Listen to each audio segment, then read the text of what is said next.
Selamat sore Pak Wisnu, selamat sore teman-teman.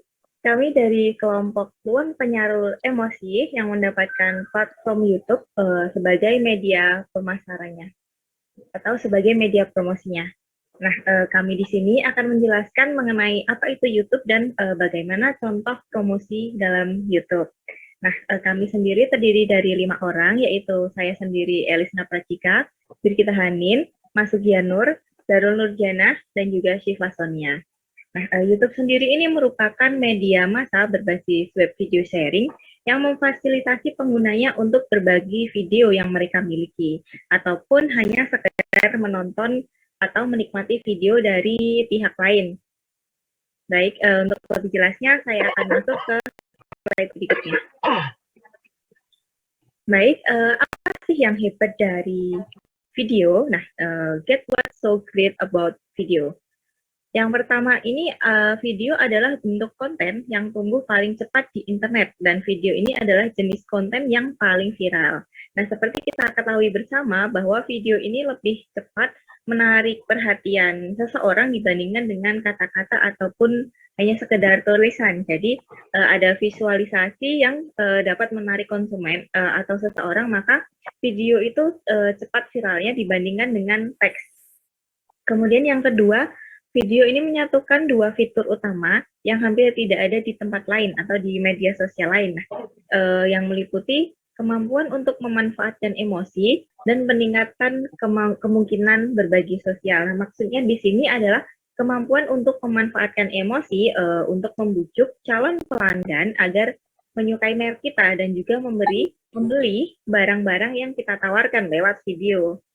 Kemudian selanjutnya video ini mudah dikonsumsi tetapi sulit untuk menghasilkannya. Nah, dalam pembuatan video kita harus menyiapkan skrip, harus melakukan take video, kemudian harus melakukan pengeditan video juga. Maka dari itu dibutuhkan waktu yang lumayan panjang untuk menyiapkan sebuah video. Nah, sehingga membuat sebuah video itu lebih sulit daripada hanya sekedar menulis tulisan. Nah, pada dasarnya, video ini merupakan media yang ideal untuk menunjukkan daripada menceritakan. Nah, misalkan ada video tutorial memakai dasi, tutorial memasak, seperti itu. Nah, kemudian orang ini lebih suka nalar daripada menceritakan atau membaca. Nah, maka ada muncul video yang cepat viral. Nah, video ini merupakan alat pemasaran yang sangat luar biasa ya teman-teman. Nah, misalkan sebuah perusahaan ini membagikan video sebuah produk atau video layanan sebuah produk, kemudian video tersebut menyentuh emosi konsumen. Nah, video tersebut misalkan menampilkan manfaat atau cara menggunakan produk tersebut. Nah, maka video tersebut adalah konten yang sangat mudah dikonsumsi dan juga konten yang sangat mudah diserap oleh konsumen. Seperti itu. Selanjutnya adalah explore how YouTube works. Nah, ada 3 cara dasar agar video ini dapat membantu pemasaran media sosial. Yang pertama, video sebagai media pendukung. Maksudnya adalah video ini bertindak sebagai konten yang dibagikan melalui media sosial. Nah, video tersebut dapat dibagikan melalui berbagai media sosial ya teman-teman, bisa melalui YouTube, melalui TikTok, ataupun Instagram. Kemudian yang kedua, video ini sebagai mekanisme penemuan melalui SEO. Nah, maksudnya di sini adalah video tersebut membantu perusahaan dalam mempromosikan perusahaan dan juga produknya dengan layanan yang ada di YouTube dengan mesin pencarian. Kemudian yang ketiga, video ini sebagai taktik share atau promosi viral. Nah, maksudnya di sini adalah karena banyak orang atau sebagian besar orang ini lebih menyukai video, maka video ini dapat digunakan sebagai taktik promosi karena cepat viral. Baik, sekian presentasi dari saya. Selanjutnya akan dilanjutkan oleh rekan saya. Terima kasih. Baik, terima kasih. Kemudian saya akan mempresentasikan mengenai inventory companies on YouTube. Jadi di YouTube itu terdapat 4 pengguna. Yang pertama adalah pengguna murni, yaitu orang-orang yang seperti kita, yang hanya menonton atau menikmati video-video yang ada pada platform YouTube. Kemudian yang kedua adalah pembuat konten amatir. Di sini adalah orang-orang yang mengunggah video mereka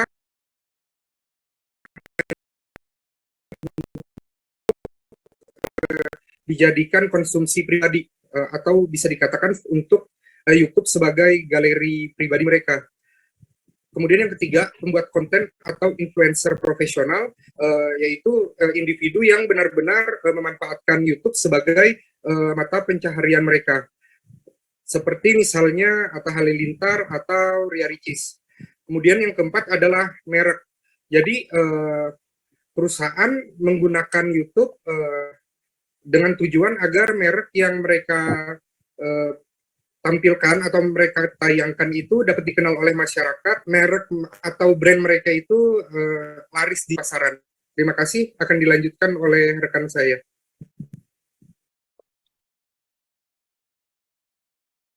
Oke, baik. Terima kasih atas kesempatannya. Sekarang saya akan menjelaskan mengenai memahami 3 penggunaan promosi video. Jadi ini sudah dijelaskan secara singkat, secara general oleh rekan saya Elisna, dan saya akan menjelaskan lebih dalam atau lebih spesifik mengenai 3 strategi ini. Jadi yang pertama, YouTube itu memiliki berbagai fitur, ada channel, ada juga subscription atau kita tahu subscribe, terus juga ada social spread.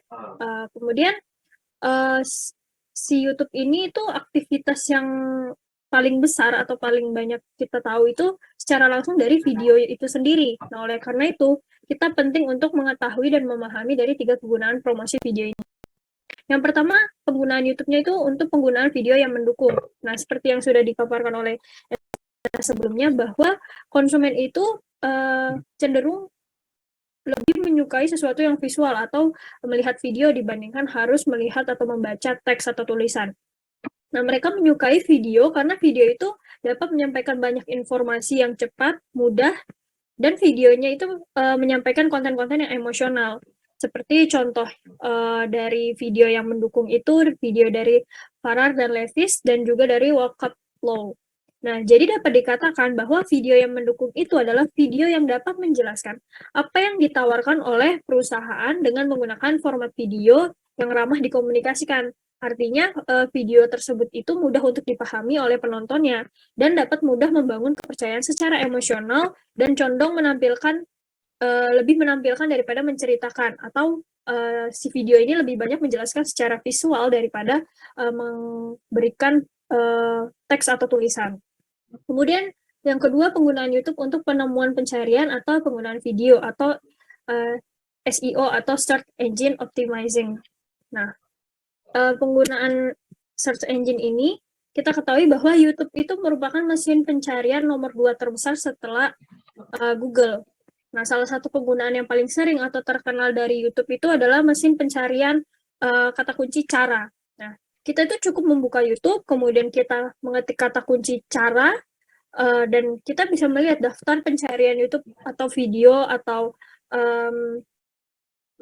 apa saja terkait video-video yang menceritakan atau menjelaskan cara-cara apa yang ingin kita cari. Contohnya, kita mengetik kata kunci cara memakai atau cara berkembang, cara menggunakan sesuatu, maka akan muncul berbagai penjelasan secara visual terkait apa yang kita cari. Nah, dengan cara yang sama itu, kita dapat mengoptimalkan search engine atau pencarian di YouTube itu. Jika perusahaan, layanan, atau produk kita itu nantinya bisa menyentuh atau menyajikan, serta menyediakan sesuatu yang pelanggan ingin pelajari atau butuhkan. Seperti contohnya mungkin konsumen itu ingin mengetahui bagaimana cara melakukan A atau melakukan B. Maka dari apa yang dibutuhkan oleh konsumen itu, kita dapat membuat video tentang topik tersebut dan mengoptimalkan dengan membuat kata kunci yang relevan dan spesifik. Nah, setelah kita mengidentifikasi kata kunci yang dibutuhkan tersebut, kita nantinya dapat mengoptimalkan video yang kita buat itu melalui SEO ini di YouTube. Caranya itu yang pertama, kita pastinya membuat video, kemudian kita mengoptimalkan judul dari video tersebut dengan menyisipkan kata kunci. Kemudian yang ketiga, kita mengoptimalkan deskripsi dari video dengan menyisipkan juga kata-kata kunci dan juga website maupun informasi lainnya Sehingga apabila konsumen ingin mengetahui lebih lanjut terkait produksi ataupun layanan yang ada di video, bisa mereka langsung klik website tersebut. Kemudian optimalkan transkrip video, atau biasa kita kenal sebagai subtitle pada video. Nah, YouTube itu memperhatikan apa yang kita katakan dalam video. Nah, melalui software atau perangkat lunak pengenalan suara, kita harus memastikan bahwa apa yang kita ucapkan di video itu sudah mention kata kunci dari apa yang dibutuhkan oleh konsumen. Nah, yang terakhir itu mengoptimalkan tag video. Jadi di saat kita mengunggah video, kita harus memastikan untuk menggunakan hashtag. Paling tidak maksimal 5 hashtag yang relevan dengan kata kunci. Nah, muncullah pertanyaan, bagaimana kita bisa mendapatkan views yang tinggi dan juga interaksi atau keterlibatan yang tinggi dari viewers? Ada 2 cara. Yang pertama, ask atau bertanya.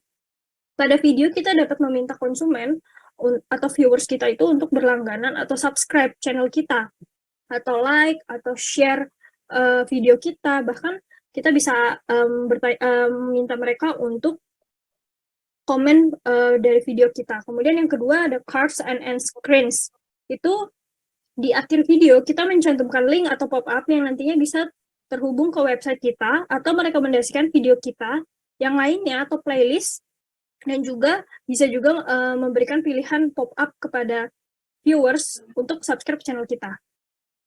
Yang ketiga, penggunaan YouTube sebagai berbagi dan video viral.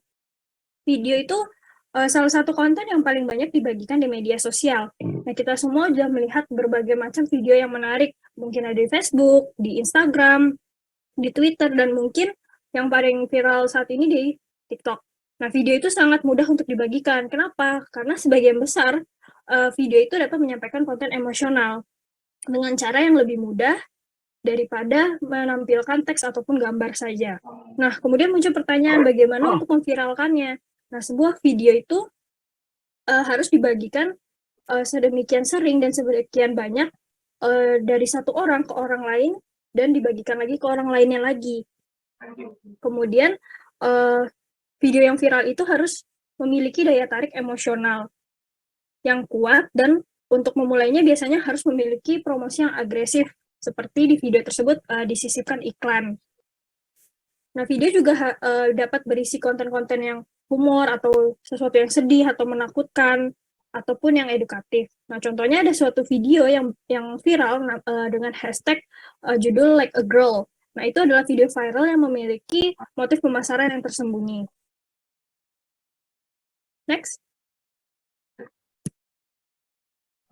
Nah, dari penjelasan tersebut itu dapat kita buat summary. Jadi ada 3. Yang pertama ada supportive, search, ada share. Kemudian ada share. Nah, yang supportive itu intinya itu membuat dan unggah video yang mendukung situs web dan media sosial perusahaan atau kita. Kedua, search itu mencari kata kunci di dekat produk atau layanan. Kemudian yang share itu video kita itu memiliki konten yang emosional dan bisa mendorong untuk berbagi sosial atau share tadi dan bahkan viralitas. Nah, bercerita melalui video. Manusia itu cenderung menyukai cerita.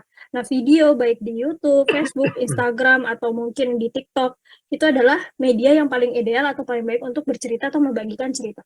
Next. Nah, bercerita melalui video itu, menurut dari Popel itu terdapat beberapa elemen untuk cerita itu dikatakan menarik. Nah, ada 7. Yang pertama, the hook, kemudian ada the problem, the solution, the soft CTA, credibility, the hard CTA, dan the gush. Nah, yang pertama itu ada the hook atau kaitannya. Jadi di sini maksudnya adalah video menarik itu adalah video yang dapat menarik perhatian penonton dengan scene pertamanya atau first scene itu.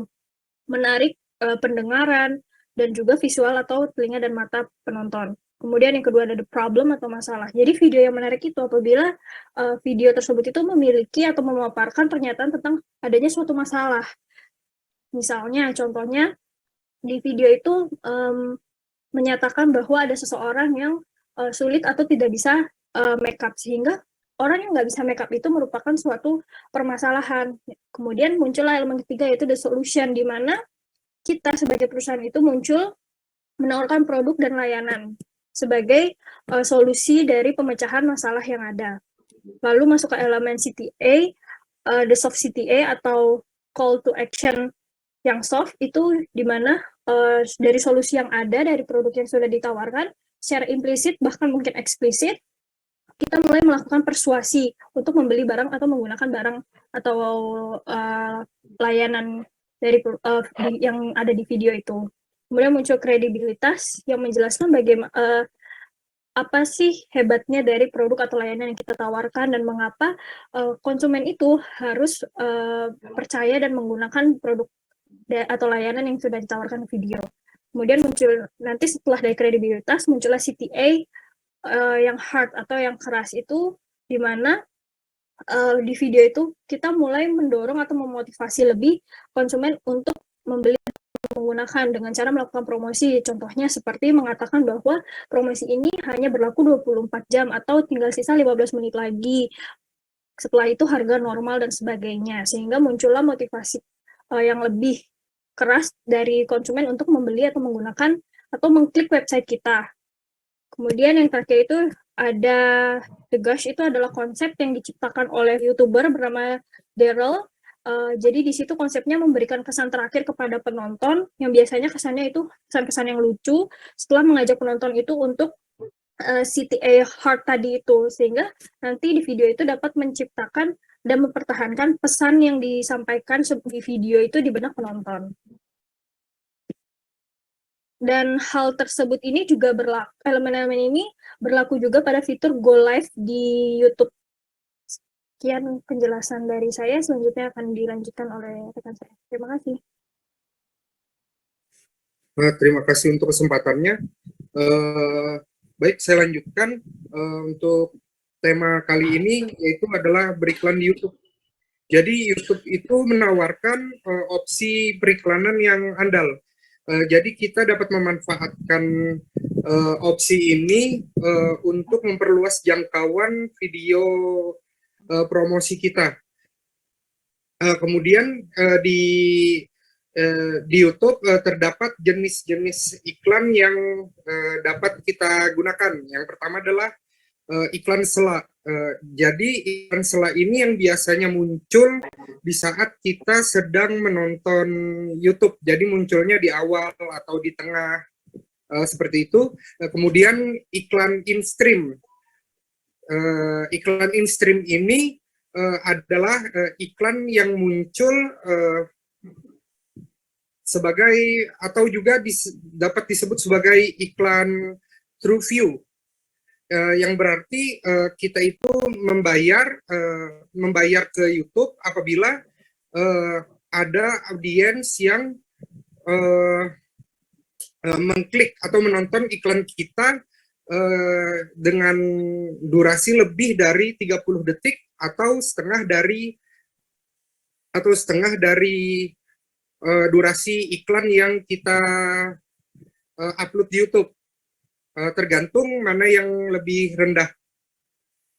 Kemudian iklan penemuan video. Sebenarnya iklan penemuan video ini mirip sama iklan in-stream, namun bedanya ketika kita memasang iklan penemuan video, jadi kita itu langsung membayar kepada YouTube apabila ada seseorang yang mengklik video kita. Kemudian ada format lain, di antaranya adalah iklan in-stream yang tidak dapat dilewati, kemudian iklan bumper. Nah, iklan bumper ini adalah iklan yang muncul di saat kita menonton video, namun dengan durasi sekitar 6 detik dan tidak bisa dilewati. Oke, penargetan iklan. Jadi penargetan iklan di YouTube itu dibagi menjadi 4. Yang pertama itu adalah menargetkan kata kunci. Jadi kata kunci apa yang ingin kita gunakan untuk memudahkan konsumen dalam mencari video kita. atau seperti misalnya kayak misalnya orang-orang sedang mencari tas yang bagus. Nah, kita masukkan aja tuh kata kunci tas cantik, sehingga ketika ada audiens yang mencari tas cantik, muncullah iklan kita di pencarian. Kemudian kita bisa menargetkan audiens. Penargetan di sini berupa siapa mereka, apakah anak-anak atau orang dewasa, status perkawinannya, seperti itu. Kemudian apa minat dan kebiasaan mereka. Misalnya contohnya adalah seperti orang-orang yang biasa menonton beauty vlogger atau orang-orang yang biasa menonton sepak bola, itu bisa kita targetkan ke situ sesuai dengan produk kita. Kemudian apa yang mereka teliti atau apa yang secara aktif sedang mereka sukai gitu. Jadi ini bisa mengacu pada pemirsa ya yang sama sih seperti tadi, sesuai dengan minat mereka, cuma misalnya kita sedang sering menonton video-video yang viral. Jadi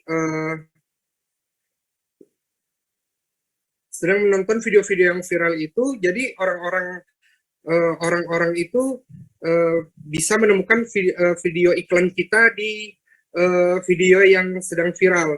Kemudian bagaimana mereka berinteraksi dengan bisnis kita. Nah, ini memanfaatkan audiens pemasaran menggunakan Google Analytics. Jadi misalnya kita bisa menandai orang yang mengunjungi situs web kita dan kemudian kita dapat mengatur bahwa iklan kita itu ditampilkan ke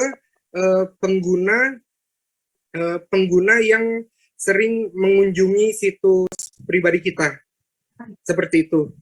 Kemudian yang penargetan demografi, di sini kita bisa menargetkan jenis kelaminnya, kemudian kita bisa menargetkan usia yang usia untuk produk kita, kemudian penempatan. Menargetkan penempatan ini adalah misalnya sama seperti yang apa minat dan kebiasaan mereka.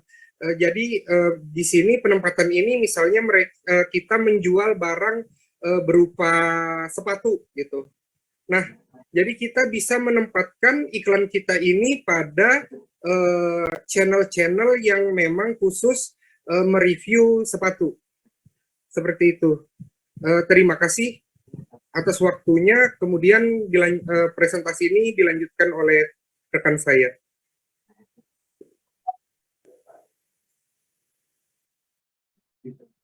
Baik, terima kasih atas kesempatan yang diberikan.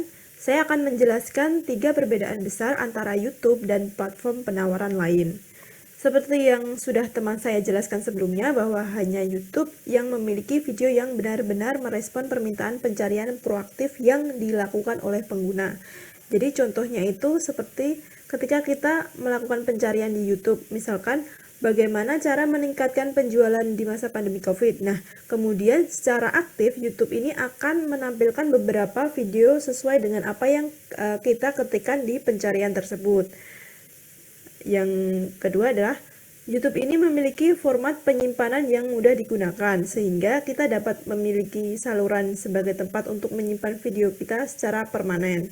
Nah, sekarang ini banyak sekali konten kreator yang memanfaatkan YouTube itu tidak hanya untuk memasarkan bisnisnya saja, tetapi banyak konten kreator seperti Raffi Ahmad, Atta Halilintar, Ria Ricis, dan lain-lain itu yang memanfaatkan YouTube ini untuk membuat konten daily activity atau aktivitas keseharian mereka, yang mana konten tersebut itu dapat disimpan di akun YouTube mereka secara permanen. Yang berikutnya adalah YouTube ini menawarkan kode sematkan yang mudah, sehingga kita bisa menyematkan video di situs web kita. Beberapa fitur ini sebenarnya juga sudah ada di Facebook, Instagram, atau LinkedIn seperti kode sematan. Tetapi platform lain itu memiliki sistem pengelolaan yang sulit, sehingga kita lebih baik menggunakan platform YouTube untuk tujuan tersebut karena dinilai lebih mudah.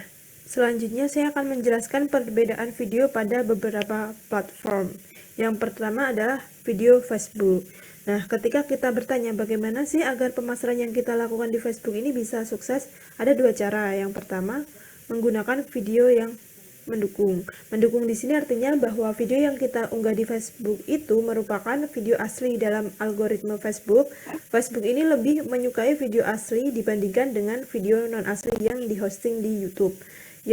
Cara yang kedua yaitu bagikan atau viralkan. Nah, sebagian besar video yang viral atau yang mendapatkan daya tarik penonton Facebook itu adalah video yang dapat menggerakkan emosi penontonnya. Ketika video itu telah mampu menggerakkan emosi penonton, maka penonton itu akan membagikan video tersebut dan mendadak video tersebut menjadi viral. Cara kedua yang bisa kita lakukan untuk membuat video kita menjadi viral yaitu kita bisa mengiklankan video tersebut melalui iklan di Facebook. Lalu bagaimana kita bisa mengunggah video ke Facebook? Nah, untuk mengunggah video ke Facebook, kita harus memiliki halaman bisnis terlebih dahulu. Seperti halnya di YouTube, ketika kita subscribe, kemudian menghidupkan notifikasinya dengan menekan tombol lonceng, maka ketika pengguna YouTube itu mengunggah video terbarunya, kita akan diberitahu lewat notifikasi. Begitupun Facebook. Ketika kita mengikuti halaman Facebook, si A misalkan, maka ketika si A itu mengunggah video terbaru, kita bisa diberitahu melalui notifikasi di Facebook. Berikutnya adalah video Instagram. Seperti yang kita tahu bahwa Meta itu merupakan induk yang menaungi Facebook, Instagram, WhatsApp, dan Messenger. Jadi tidak heran lagi ketika Instagram ini memiliki banyak kesamaan dengan Facebook. Dalam algoritmanya, Instagram ini juga lebih menyukai video yang asli yang langsung diunggah di platform tersebut. Yang terbaru dari Instagram ini adalah adanya Reels, di mana dengan kita mengunggah video ke Reel, maka video itu dapat dijangkau oleh banyak orang, tidak terkecuali oleh orang yang bahkan tidak kita kenal sekalipun. Berikutnya atau yang ketiga adalah video LinkedIn. Sekarang ini banyak orang menggunakan LinkedIn itu untuk mencari pekerjaan dan tidak sedikit orang menggunakan LinkedIn itu untuk membranding diri mereka. Menurut artikel ini dijelaskan bahwa LinkedIn itu termasuk pemasaran tipe business to business, sehingga video yang akan berhasil dengan baik di LinkedIn ini akan sesuai dengan budaya uniknya. LinkedIn ini bukanlah tempat untuk menyimpan video yang stabil, melainkan lebih ke jaringan untuk mendistribusikan video dari satu pengguna ke pengguna lain yang telah terhubung dengan kita atau telah mengikuti kita. Jika video itu kontroversial, emosional, atau cukup berlawanan dengan intuisi, video tersebut memiliki peluang untuk menjadi viral. Yang terakhir adalah video TikTok. Platform ini bisa dikatakan sebagai platform yang memang 100% itu untuk konten video. Faktanya, pengguna TikTok ini tidak hanya dari kalangan remaja saja, melainkan juga dari semua kalangan, mulai dari anak-anak hingga dewasa. Maka, tak heran jika banyak pelaku bisnis yang sekarang ini itu banyak memanfaatkan TikTok sebagai media untuk melakukan promosi karena dinilai cukup efektif. Sekian presentasi dari saya, selanjutnya akan disampaikan oleh rekan saya. Baik, terima kasih. Saya akan melanjutkan presentasi dari rekan saya. Selanjutnya yaitu terdapat YouTube Action Item. Yang pertama yaitu Research. Research ini mencari tahu apakah pesaing kita ada di YouTube atau tidak. Nah, kita dapat memulai dengan mencari kata kunci di YouTube, seperti video apa yang tampak menarik, video mana yang menghasilkan interaksi yang paling banyak, dan juga mencari tahu penyebab hal itu bisa terjadi. Selanjutnya itu brainstorming. Nah, melakukan brainstorming dengan rekan tim mengenai jenis video mana yang saat ini sedang viral. Selanjutnya yaitu company channel, yaitu menyiapkan company channel saat melihat ada peluang di YouTube, seperti foto profil, foto sampul, dan setidaknya terdapat satu video yang menjelaskan mengenai profil perusahaan atau usaha kita, dan juga menjelaskan mengenai pasar yang dituju atau apa manfaat bagi mereka untuk mengikuti channel kita. Kemudian channel trailer. Nah, apabila memiliki lebih dari satu video, maka siapkanlah sebuah channel trailer yang menarik dan dapat menjawab pertanyaan mengapa harus subscribe channel kita. Selanjutnya itu promote. Nah, melakukan promosi pada sosial media lainnya dan juga pada dunia nyata. Perlu juga melakukan promosi melalui iklan YouTube. Yang terakhir yaitu result. Nah, mengukur hasil dengan cara melihat seberapa banyak yang melihat video kita, yang memberikan like, komentar, dan juga dari jumlah subscribe yang kita miliki. Sekian presentasi yang dapat kami sampaikan. Selanjutnya merupakan contoh video usaha ruang penyalur emosi yang dipromosikan dalam YouTube.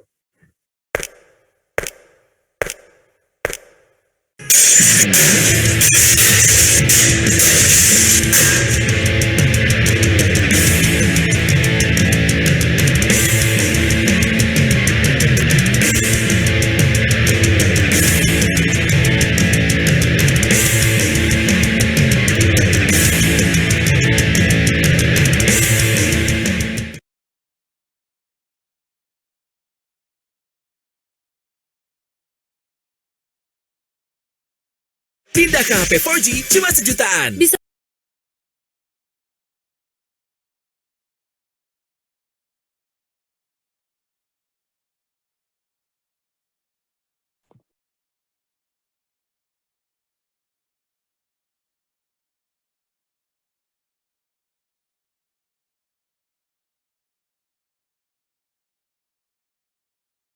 Dulu. Ya, presentasi yang bagus ya, yang menarik ya. Jadi sebetulnya kalau saudara bisa menyajikan dengan baik kayak begini, tugasnya juga baik kemarin, gitu. Maka saya tuh agak heran kenapa sekali lagi kok masih ada dapat nilai kurang bagus dari Pak Dodi. Ya, biar nanti aku yang menyesuaikan deh itu untuk itu. Ya, harapannya semua bisa berhasil dengan baik. Ini presentasi yang sangat bagus ya, presentasi yang sangat bagus, cuman tampaknya tadi Brigita cerita lebih banyak dari teman-temannya, tapi enggak apa-apa, enggak apa-apa. Oke, saya akan lanjut ke kelompok berikutnya ya. Jadi sekali lagi menarik, tugas saudara adalah memahami paper saudara. Saya mungkin akan ujian dengan cara yang berbeda, tidak sama seperti teman-teman yang lain. Mungkin cara riset project akan saya pakai untuk, MIT dulu akan saya pakai untuk ujian finalnya, dan saya pakai untuk ujian final pemasaran. Artinya saudara memahami benar apa yang dilakukan oleh kelompok saudara, dan itu sudah cukup bagi saya. Saya akan lanjutkan ke kelompok yang ketiga. Ya, ini yang kedua sih, yang kemarin kan dulu. Penyalur emosi sudah.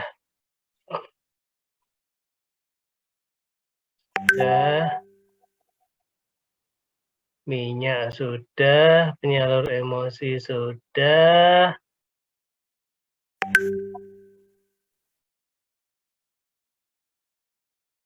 Move to heaven. Move to heaven. Share screen. Move to heaven itu adalah layanan yang sangat menarik ya saudara. Kita lihat bagaimana teman-teman mau cerita nih. Yo, what's up? Selamat sore semuanya. Oke, selamat sore. Gak bisa guys, aku guys, kalian dulu aja kenapa? Tidak. Oke, baik. Selamat sore Pak Wisnu, selamat sore teman-teman semua. Di sini kami dari kelompok Move to Heaven akan mempresentasikan tentang media sosial yaitu Pinterest. Seperti yang kita tahu ya, selama ini Pinterest itu kan biasanya kita menggunakan Pinterest itu untuk mencari inspirasi foto, bisa berupa video, yang biasanya itu foto-foto atau video-video yang estetik gitu untuk kita gunakan sebagai inspirasi untuk ngedit foto atau inspirasi untuk bikin feed Instagram. Tapi ternyata di sini Pinterest itu juga bisa sebagai media untuk promosi perusahaan ataupun produk yang kita punya gitu. Jadi Pinterest di sini merupakan salah satu media sosial yang cukup populer terutama untuk koleksi foto dan kreasi visual. Nah, untuk struktur Pinterest sendiri sebenarnya tidak terlalu jauh beda dari media sosial yang lain. Yang pertama itu ada individu atau profil individu. Profil individu di sini adalah ketika saya secara pribadi itu membuat kreasi atau membuat karya, kemudian saya upload di Pinterest, saya membuat profil individu di Pinterest. Nah, itu namanya adalah profil individu yang isinya adalah mungkin bisa karya-karya saya atau kumpulan-kumpulan kumpulan-kumpulan karya dari orang lain yang saya kumpulkan atau saya pin atau saya sematkan di profil saya gitu. Kemudian nah di sini ada papan. Papan itu adalah koleksi item dari web atau dari akun Pinterest orang lain atau akun Pinterest yang lain tentang topik seperti asrama impian, kemudian kamar, kemudian mainan anjing untuk dibeli. Jadi semisal kita punya ingin mengumpulkan misal tentang koleksi kamar impian atau koleksi rumah impian atau koleksi inspirasi dapur impian gitu. Nah, kita bisa mengumpulkannya dikategorikan itu nanti masuknya ke papan atau board ini. Ini adalah fitur di Pinterest. Kemudian ada pin. Nah, pin di sini adalah gambar atau inspirasi video atau foto itu yang kita kumpulkan. Nah, itu nanti akan disematkan, dimasukkan ke dalam papan tadi. Jadi papan itu adalah kumpulan kumpulan dari postingan atau kumpulan dari foto atau video yang kita pin. Kemudian ada mencari atau search. Nah, di sini kita seperti media sosial yang lain sih, kita bisa mencari akun Pinterest orang lain atau bisa mencari di web untuk mencari hal-hal yang menarik untuk bisa kita pin terus dimasukkan ke papan gitu. Kemudian ada kolaborasi. Di sini kita dapat mengundang orang lain untuk mengomentari papan atau ya tadi kumpulan-kumpulan papan yang udah kita punya atau kumpulan-kumpulan pin kita yang kita save. Kemudian bisa mereka juga bisa menyematkan item ke papan kita secara langsung, dan mereka juga bisa kita juga bisa menyematkan papan ke profil mereka gitu. Kemudian ada sosial. Nah, di sini kita memiliki umpan berita di mana Pinterest ini akan menunjukkan pin orang, merek, dan papan yang kita ikuti, kemudian berdasarkan saran yang kita minta gitu, yang kita minati gitu. Terus orang-orang itu juga dapat mengikuti papan kita dan juga bisa mengikuti profil kita, kemudian bisa menyukai, berkomentar, dan reshare item yang kita pin gitu.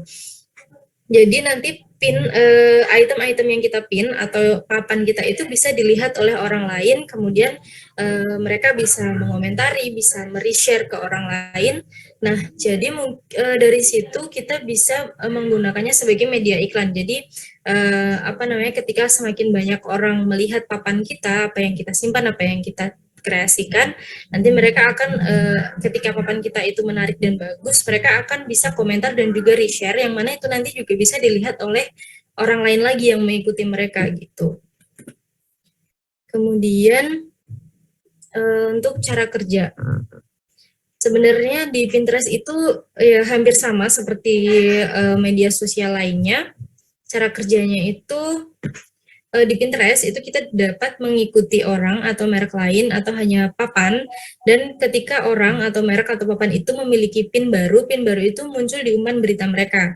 Selain itu, notifikasi dihasilkan ketika seseorang menyukai, komentar, atau pin ulang salah satu pin Anda. Jadi ya kalau misal kita upload kreasi kita, atau kita cukup pin kreasi orang, atau kita sematkan kreasi orang, atau kita membuat papan, itu nanti akan muncul di umpan, atau istilahnya kalau di Instagram itu di home kali ya, di home gitu. Nah, nanti orang-orang juga bisa melihat. Kemudian kalau ada yang menyukai, komentar, atau mengepin ulang pin kita, itu nanti akan muncul notifikasinya gitu. Nah, biasanya untuk kita untuk apa ya, mengoptimalkan akun Pinterest kita itu kita bisa mencari inspirasi dari mulai mungkin kita bisa melihat atau mengikuti individu lain, yang mana individu itu dia mempunyai orang atau mempunyai atau dia itu fans dari salah satu influencer. Nah, kita bisa mencari inspirasi dari situ karena kita bisa melihat papan mereka, apa yang mereka sematkan, apa yang mereka jadikan pin. Nah, kita bisa melihat dari situ akun-akun yang dia ikuti, yang itu tuh merupakan akun-akun influencer yang mungkin kita bisa serap ilmunya, kita bisa menjadikannya sebagai referensi begitu. Kemudian kita juga bisa melihat akun-akun perusahaan. Jadi di Pinterest itu udah cukup banyak akun-akun perusahaan, biasanya perusahaan-perusahaan desain grafis gitu-gitu udah banyak di Pinterest. Kemudian mungkin ada juga perusahaan-perusahaan yang sejenis, jadi kita bisa mencari perusahaan-perusahaan yang bergerak di bidang yang sama seperti kita. Kemudian kita bisa melihat bagaimana cara mereka memasarkan produknya, terus apa saja kekurangan mereka dalam memasarkan. Kita bisa mencari kekurangan ataupun kelebihan yang bisa kita gunakan untuk usaha kita gitu. Kemudian kita juga bisa melihat dari papan. Nah, itu tadi kita bisa melihat dari papan orang lain atau perusahaan lain. Kemudian kita juga bisa menggunakan hashtag di Pinterest. Nah, kita bisa mencari apa yang ingin kita cari itu menggunakan hashtag seperti misalnya di Twitter ya. Di Twitter itu kan juga pakainya hashtag. Nah, itu tuh juga berlaku juga di Pinterest. Jadi apa hashtag yang trending atau apa hashtag yang sedang sedang banyak digemari gitu. Kita bisa menggunakan hashtag-hashtag itu untuk mengoptimalkan pengiklanan kita. Gitu. Kemudian baik, selanjutnya akan dilanjutkan oleh Mbak Waitun. Silakan Mbak Waitun. Oke, terima kasih. Selamat sore Pak Wisnu, selamat sore teman-teman. Di sini saya akan melanjutkan presentasi dari Kak Siska sebelumnya, yaitu mengenai metode yang tersedia untuk menemukan PIN orang atau merek ataupun papan untuk diikuti. Yakni ini metode bagaimana caranya kita menemukan suatu referensi baik dari pin-pinan orang yang sebelumnya mereka minati sehingga kita bisa mencari inspirasi juga di situ. Yang pertama yaitu menggunakan pencarian kata kunci. Nah, ini merupakan metode yang biasanya digunakan karena ini lebih mudah, seperti misalnya kita menggunakan referensi kamar estetik nih. Kita bisa melihat layout yang kita inginkan seperti apa, warna cat temboknya seperti apa, dan juga furniture yang akan digunakan itu cocoknya seperti apa. Kemudian metode yang kedua yaitu jelajahi Pinterest berdasarkan kategori. Nah, di sini kan Pinterest menyembunyikan beberapa fitur. Nah, misalnya kita menginginkan inspirasi warna tembok, maka akan ada muncul beberapa kategori pin, yaitu misalnya warna pastel, monokrom, atau justru warna-warna yang gonjreng seperti itu. Kemudian metode yang ketiga itu mengenai jelajahi berdasarkan URL. Nah, di sini teman-teman juga bisa langsung ketik URL pada Pinterest yang tersedia, misalnya ingin melihat referensi almari cantik. Nah, teman-teman bisa www.almari seperti itu.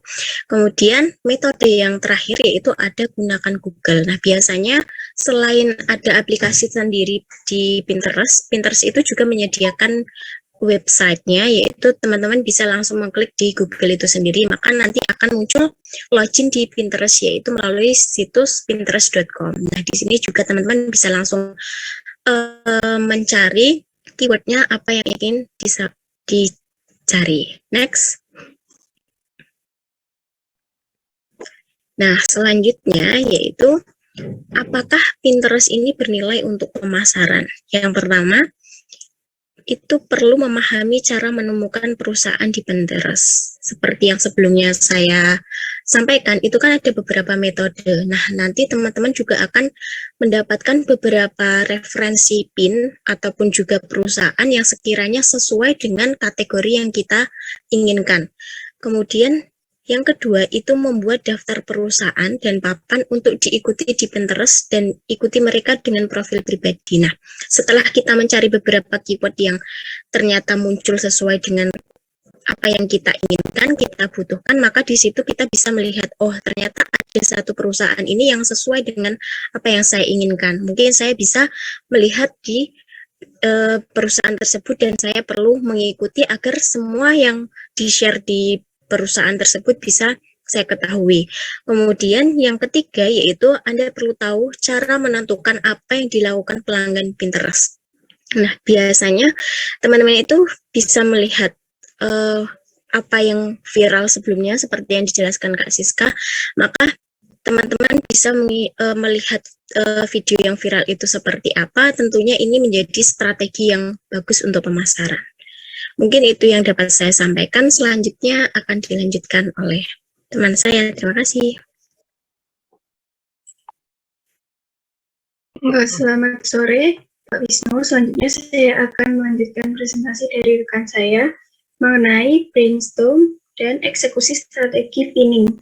Nah, di sini perlu diingat tujuan utama mengenai pemasaran konten yang sudah direncanakan oleh perusahaan itu, di mana hal yang paling penting atau harus kita ingat itu kita membutuhkan konten orang lain maupun konten kita sendiri untuk dipin di akun kita supaya mempermudah orang-orang atau pengunjung untuk mengetahui apa yang penting dari akun kita.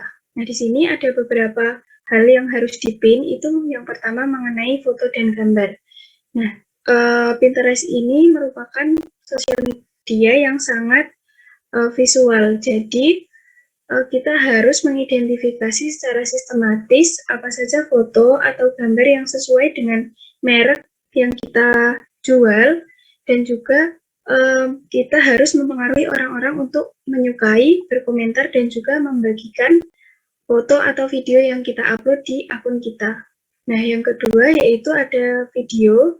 Nah, dengan munculnya strategi pin ini, Pinterest ini secara agresif mempromosikan konten-konten video di mana seperti pada platform sosial media yang lain, kita dapat mengunggah video ke Pinterest dan nanti secara algoritma akan mendukung distribusi ke pengikut kita, di mana pengikut kita atau orang yang sering melihat video ini akan muncul di berandanya atau di home akunnya.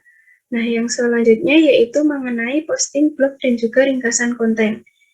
Di sini, ketika kita memiliki blog yang masih aktif dan masih memposting item-item yang sesuai dengan penggunaan di Pinterest, maka kita harus menyematkan alamat blog itu di akun Pinterest kita, supaya akan mempermudah ketika orang akan mengunjungi blog sesuai dengan Pinterest yang kita miliki. Nah, kita harus memperhatikan bahwa gambar pertama atau yang menjadi unggulan itu harus kita pin supaya gambar itu terlihat mencolok dan juga menyenangkan dilihat oleh pengunjung akun atau dilihat oleh pengguna yang lain. Nah, yang selanjutnya yaitu mengenai kutipan. Nah, orang-orang ini atau pengguna akun lain juga akan menyukai kutipan dan juga mengambil kutipan yang mudah diingat, yang kemudian akan ditempelkan di grafis pada jenis konten yang sangat populer. Kemudian, bagaimana dan DIY. Nah, di sini Pinterest bukan hanya tentang berbelanja, tetapi juga mengenai bagaimana dan juga banyak sekali tema-tema do it yourself atau DIY yang sangat populer di platform ini. Ketika kita berada di industri seperti quilting, misalnya untuk memposting konten-konten DIY, itu akan sangat membantu jika dilakukan dengan menggunakan Pinterest, karena akan banyak sekali rekomendasi atau pilihan-pilihan yang lain yang dapat digunakan. Nah, kemudian yaitu infografis dan juga instruktografi. Nah, di sini dibahas mengenai bagaimana artikel, terutama artikel-artikel atau daftar gambar, kumpulan tips, atau apapun itu yang merupakan pilihan yang paling populer dan juga dapat menyenangkan pengguna lain. Nah, di Pinterest ini, fitur ini dapat membantu seseorang untuk mengatur ide tentang produk atau layanan yang akan dibeli ataupun akan dibuat yang berfungsi dengan baik di akun Pinterest-nya. Nah, yang terakhir yaitu mengenai item untuk dibeli. Nah, di sini yang harus kita sematkan adalah item apa yang kita jual di Pinterest. Jadi ini merupakan hal yang paling penting karena dengan menyematkan item ini, maka orang-orang itu akan tahu apa produk yang kita tawarkan, dan juga sebisa mungkin kita harus menawarkan dengan selera tinggi yang tidak hanya diharapkan, tetapi juga dapat mendorong pengguna atau pengunjung untuk membeli produk kita. Next.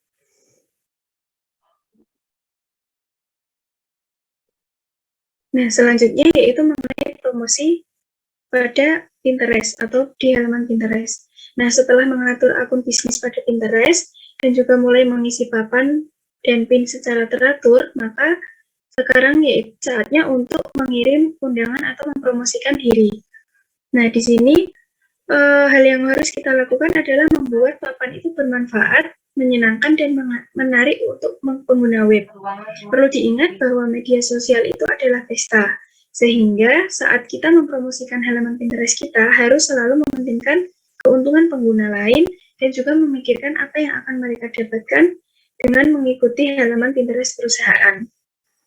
Nah, untuk beberapa cara umum yang dapat mempromosikan akun di Pinterest akan disampaikan oleh rekan saya. Terima kasih.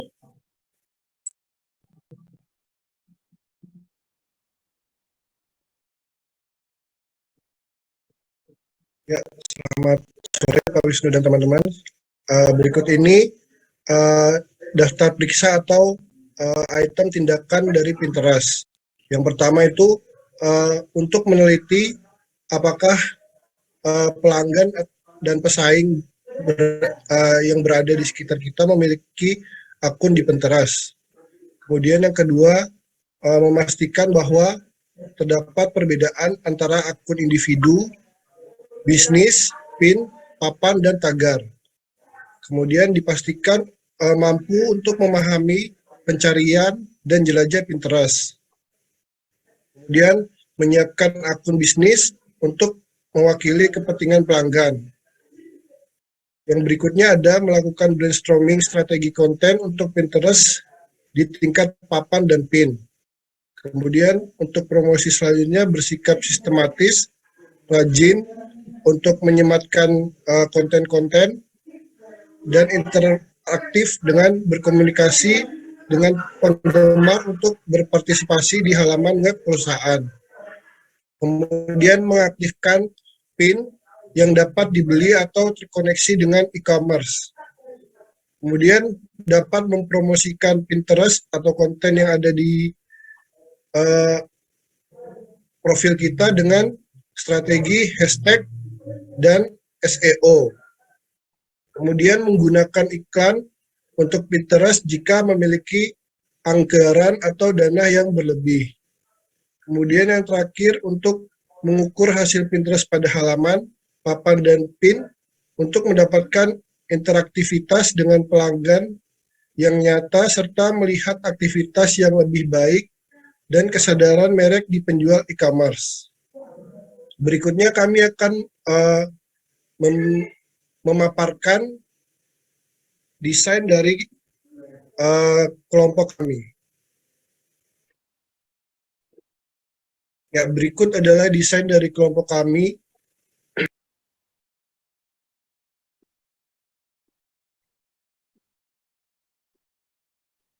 Di mana kelompok kami itu bernama Move to Heaven. Dengan dengan moto kami yaitu No More Lonely Death, di mana tidak ada lagi yang namanya masa depan kita hanya berjalan untuk kematian. Kematian adalah peristiwa yang tercepat dan menjadikan segalanya tinggal sejarah. No More Lonely Death ini kami maksudkan agar karena perusahaan kami menggunakan layanan, untuk membersihkan, memperbaiki, memilah, menjaga, dan menjadikan sejarah di mana kami membantu orang-orang yang meninggal dunia, di mana keluarganya ingin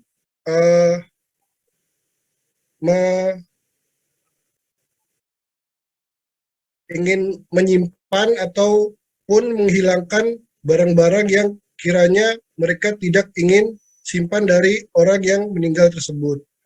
Kemudian untuk logo kami menggunakan sayap di mana Muftu Hifan sendiri biasa lebih mencolok dengan malaikat, sehingga kami mengambil sayap sebagai logo perusahaan kami. Berikutnya akan dijelaskan dengan Mas Andri, dipersilakan.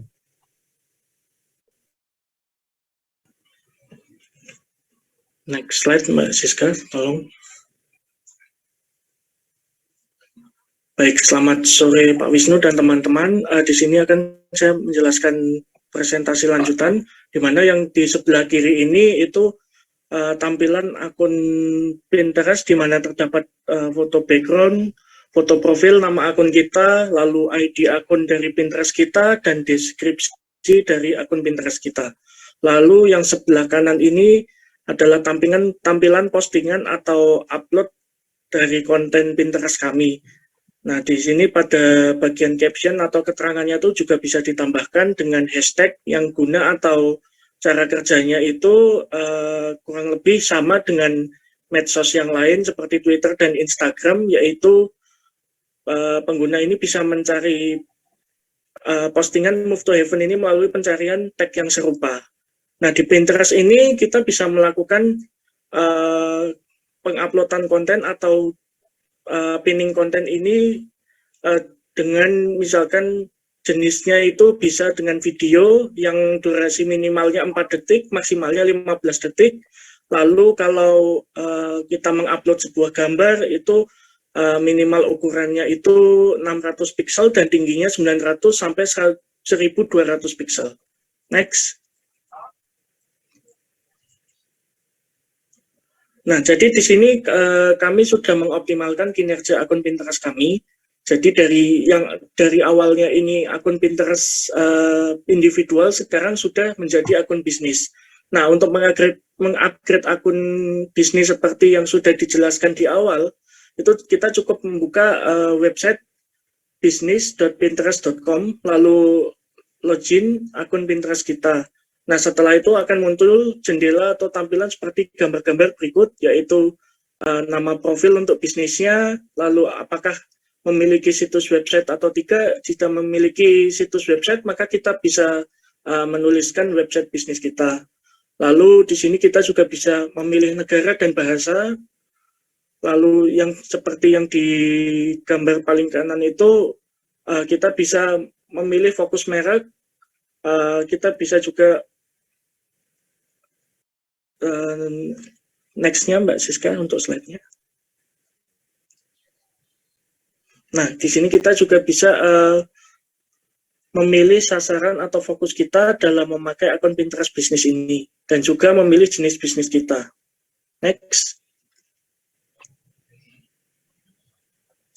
Nah, jadi untuk mengoptimalkan promosi Pinterest ini, kita bisa memakai fitur lain, yaitu Pinterest Ads atau iklan Pinterest melalui website ad.pinterest.com. Yang pada intinya nanti kita akan dibantu untuk melakukan promosi. Nah, tetapi fitur ini belum tersedia di Indonesia, yang masih tersedia hanya di regional Amerika dan Eropa saja. Nah, di sini jadi kita misal memilih wilayah Amerika Serikat, otomatis nanti kita akan membayarkan jasa promosi ini dalam mata uang dolar US. Next. Nah, di Pinterest Ads ini kita bisa mengatur target kita siapa, apakah orang yang sudah berinteraksi dengan merek atau akun bisnis kita, ataukah orang yang belum pernah berinteraksi dengan akun atau bisnis kita sama sekali, ataupun kita juga bisa membuat sendiri penargetan kita. Lalu kita bisa juga men-setting aspek demografi penargetan kita, mulai dari jenis kelamin, usia, lokasi. Karena tadi awalnya ini memilih regional Amerika, kita hanya men-setting apakah hanya akan promosi di wilayah bagian Amerika Serikat yang tertentu saja, yang bisa kita ketik sendiri. Misalkan promosinya itu hanya akan dilakukan di wilayah Houston, Philadelphia, Washington DC. Nah, itu kita cukup ketikkan nama-nama wilayah tersebut, atau juga kita juga bisa menentukan untuk memilih promosi di semua wilayah Amerika Serikat. Nah, kalau misal pilihan wilayahnya itu Indonesia, ya kita pilih Indonesia. Cuman karena sayangnya di sini pilihan untuk Indonesia ini belum tersedia, jadi kami tidak menggunakan fitur ini. Mungkin sekian presentasi dari kami, kurang lebihnya kami mohon maaf. Terima kasih. Ya. Cukup menarik juga. Ya, kalau kemarin pertama kali itu bagaimana promosi menggunakan Instagram. Ya, tim minyak kelapa itu pakai IG, kemudian lanjut dengan tim Move to Heaven tadi. Lanjut dengan tim, bentar ya. Kemarin minyak kelapa sudah pakai itu, kemudian emosi pakai YouTube, Move to Heaven pakai Pinterest gitu kan. Ya, jadi saudara semakin mengenal berbagai cara promosi melalui media sosial, bukan cuma IG dan YouTube, ada juga Pinterest gitu kan. Ya tentunya saudara sudah lebih kenal dari saya. Nah, saya mau teruskan. Nah, sebelum saya teruskan ini, saya cuma mau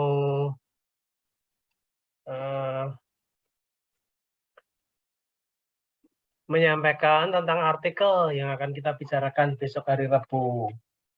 Ya, sekali lagi, kalau artikel itu halamannya dikit, ada 2 artikel 12 halaman, tolong dikerjakan hanya oleh 1 kelompok.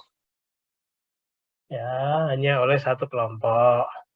Tapi ada artikel lain yang halamannya lebih dari 12, itu 2 kelompok boleh merger. Jadi yang mengerjakan 2 kelompok, presentasinya ya 2 kelompok itu anggotanya jadikan 1. Ya, biar nggak terlalu berat juga. Terus tidak membahas sampai akhir ya. Tidak membahas sampai akhir. Artikelnya kalian boleh pilih sendiri mana itu terserah.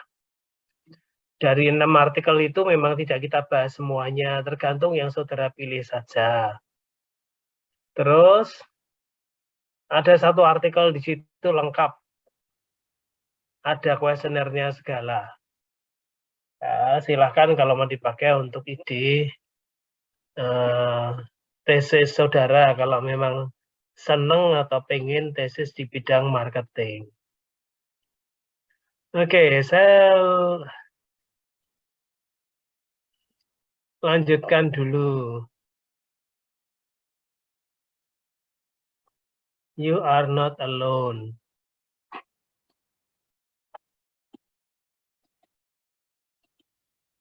You are not alone, saya lanjutkan dulu.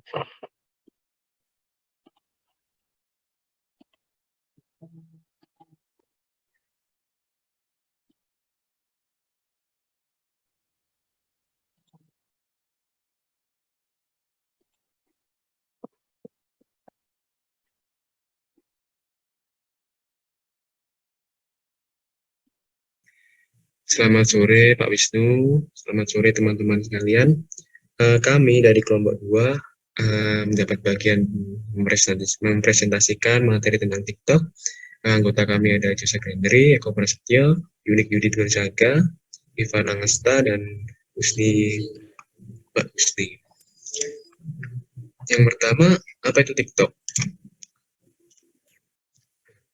Perkembangan pesat internet dari awal sampai saat ini membuat banyak sekali alat komunikasi yang membantu komunikasi antar manusia. Salah satunya adalah munculnya sosial media di aplikasi ya. Ada Twitter, ada Facebook, ada Instagram, ada juga YouTube. Nah, kali ini kita akan membahas tentang TikTok.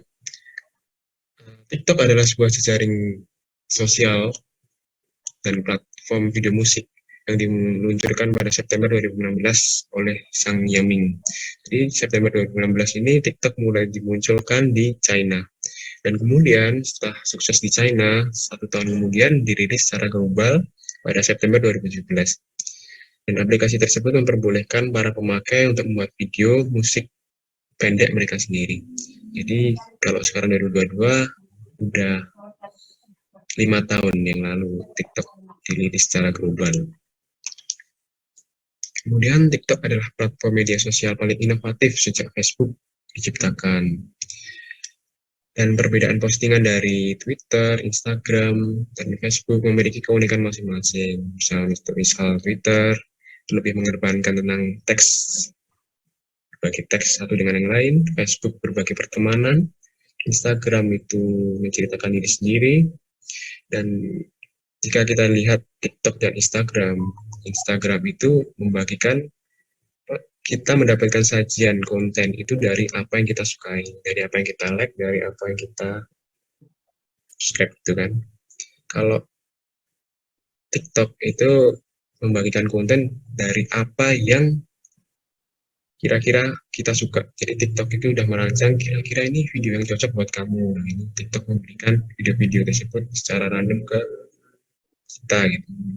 Yang pertama, TikTok memungkinkan pengguna bisa membuat video dengan mudah melalui smartphone. Jadi jika kita lihat dari zaman dahulu, awal itu mungkin yang bisa mengedit video itu hanya orang-orang yang udah expert ya, udah berpendidikan IT, misalnya SD atau apa, itu kan baru bisa mengedit video. Sekarang orang awam pun sudah bisa mengedit video. Mungkin hanya belajar 1 jam, setengah jam udah bisa membuat video yang dapat dibagikan di aplikasi TikTok tersebut. Itu salah satu keunggulan TikTok. Dan kedua, TikTok adalah konsep mesin rekomendasi. Jadi TikTok ini dirancang untuk supaya kita ini balik lagi ke aplikasi tersebut. Jadi ingin terus scroll tuh gimana caranya supaya kita tuh lupa waktu gitu lah ibaratnya. Jadi setelah video yang kita sukai, itu TikTok nanti memberikan lagi video-video yang mungkin menurut TikTok kita suka. Jadi kita terus mendapatkan kesenangan dari video yang kita scroll tersebut.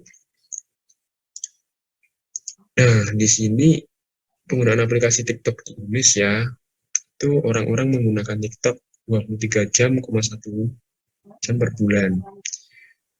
Dan menurut data dari ByteDance menunjukkan bahwa TikTok memiliki 92 juta pengguna yang berusia 18 tahun ke atas di Indonesia pada awal tahun 2022. Kemudian TikTok berpusat pada video seperti Instagram atau YouTube. TikTok secara visual sentris, tapi tidak seperti Instagram. TikTok membawa ini ke level berikutnya. Foto diam tidak diperbolehkan, ini semua tentang video. Dalam hal ini oleh karena itu lebih seperti YouTube. Jadi TikTok ini seperti YouTube, tapi video-video yang ditawarkan oleh aplikasi ini adalah video-video yang durasi pendek atau sudah di-cut atau sudah diedit sedemikian rupa untuk disajikan kepada konsumen. Yang kedua, budaya TikTok adalah budaya narsistik. Seperti Instagram, budaya TikTok sangat pamer, bahkan lebih dari Instagram. Jika TikTok bukan tentang menjalani kehidupan terbaik mereka, itu pasti tentang memamerkan kehidupan terbaik Anda. Bahkan jika di Instagram itu palsu, TikTok penuh dengan takut ketinggalan, karena pengguna melompat pada tren dan berusaha untuk mencapai jumlah video yang tinggi.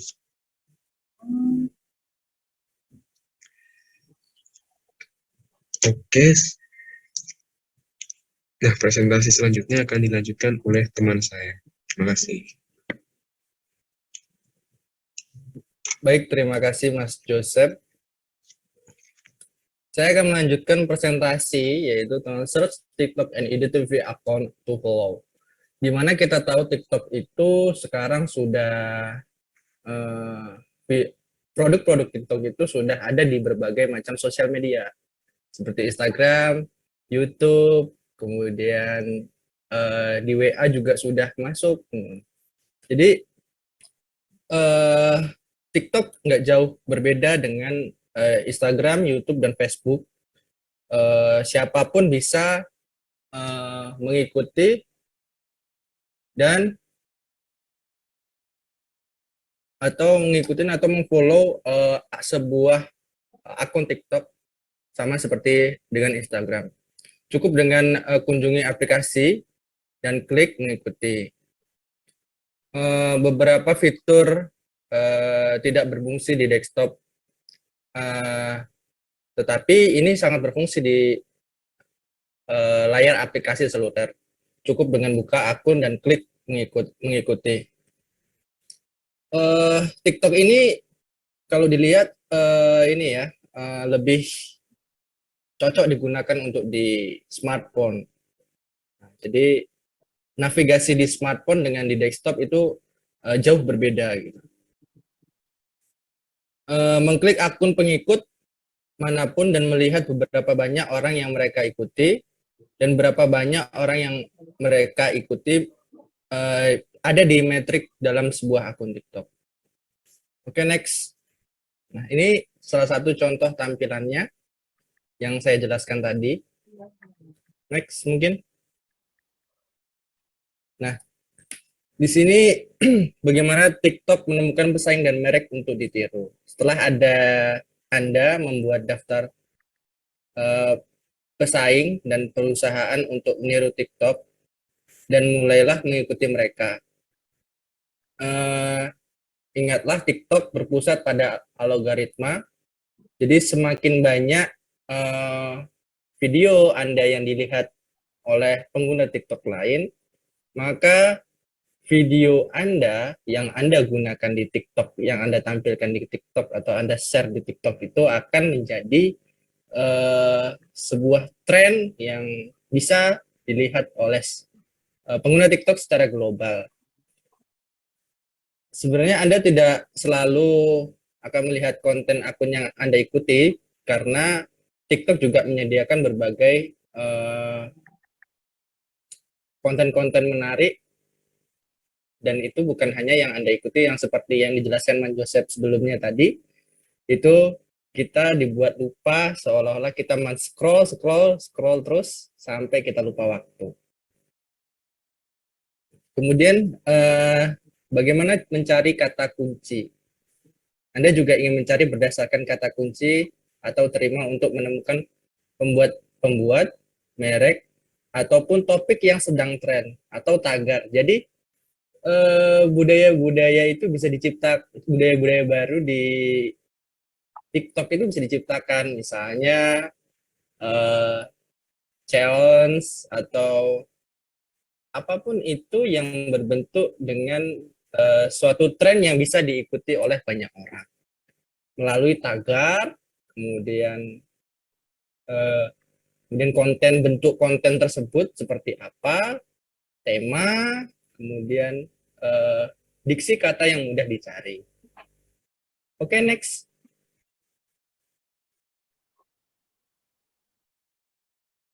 Oke, selanjutnya mungkin akan dilanjutkan oleh rekan saya. Terima kasih. Baik, selanjutnya akan saya melanjutkan presentasi dari teman saya. Sini saya akan menjelaskan tentang inventory companies on TikTok. Tujuan TikTok sebagai sarana pemasaran. Di sini TikTok sebenarnya adalah konten-konten yang diproduksi oleh merek, termaksud konten yang dibuat oleh merek melalui tagar, kontes, tantangan, dan membawa konten yang sedang tren. Memanfaatkan konten-konten yang ada di TikTok seperti di sini si Toples Challenge atau si Toples Hack yang diciptakan oleh perusahaan untuk menjadi viral dan dilihat oleh banyak pengguna.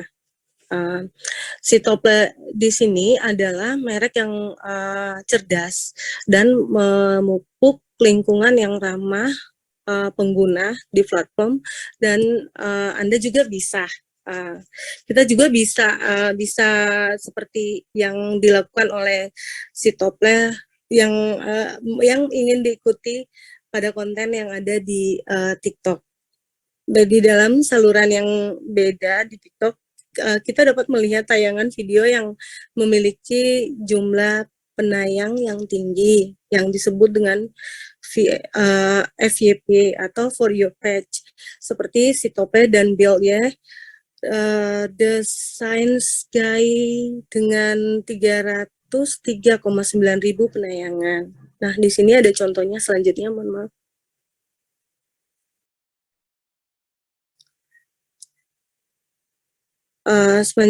Sepanjang nanti di sini akan dilihatkan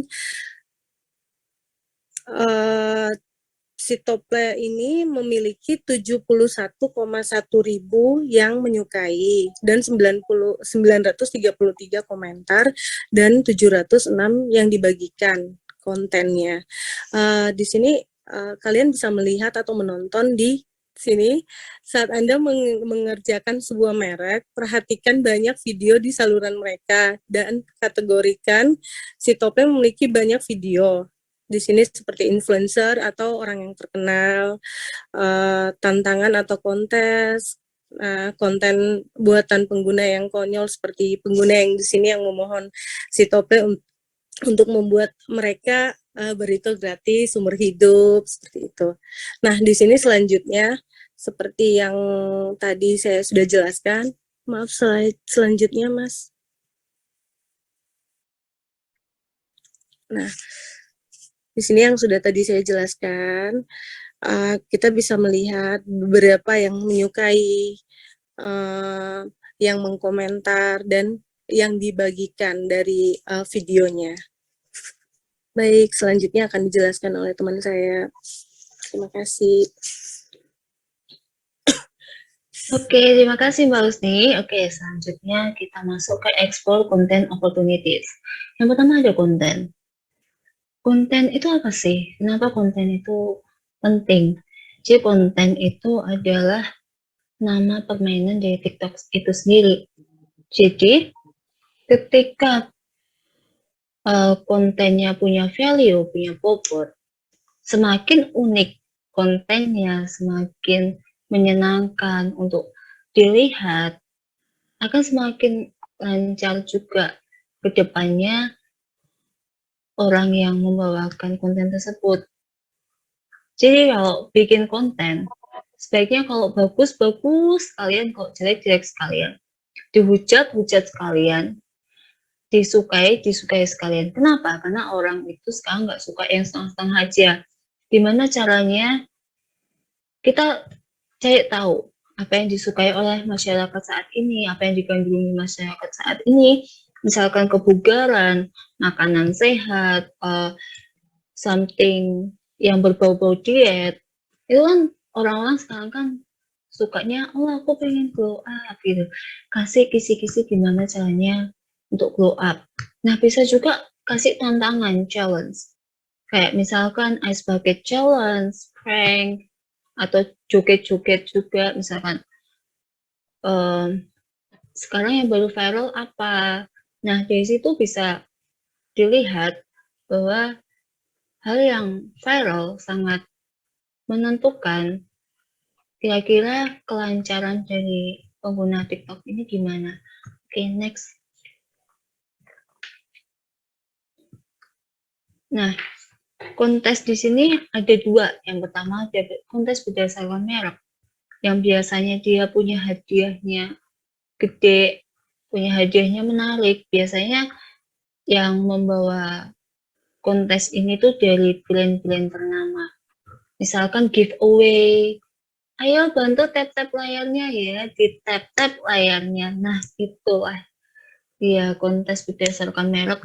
Jadi nanti orang yang beruntung, mereka akan mendapatkan satu barang atau sejumlah uang dari brand tersebut. Nah, kalau kontes buatan pengguna adalah misalkan Gucci Gang Challenge, jadi orang-orang bisa pakai, misalkan yang walaupun nggak sepenuhnya dia pakai merek Gucci, tapi kayak mereka bikin dari awal gimana mereka bikin kostumnya supaya mirip dengan Gucci, terus akhirnya foto-foto dan orang pikir wah ini menarik ya, dan akhirnya itu jadi viral, jadi banyak orang yang ngikutin.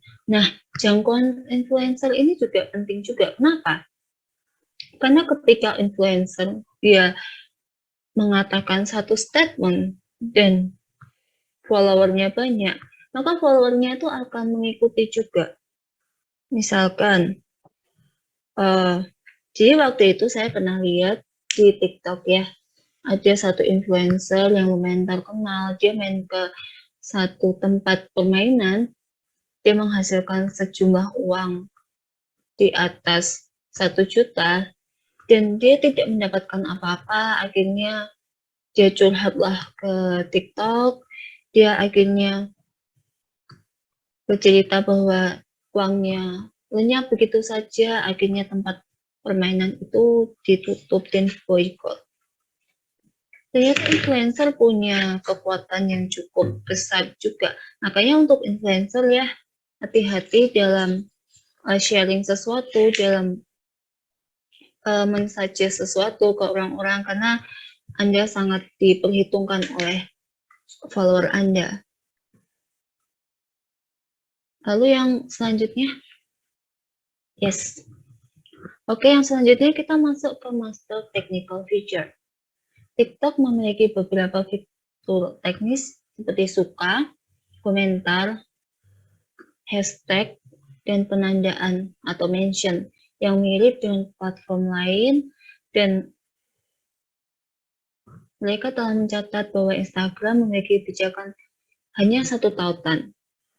Berikut beberapa fitur teknis yang juga merupakan peluang pemasaran. Yang pertama ada tren suara dan lagu.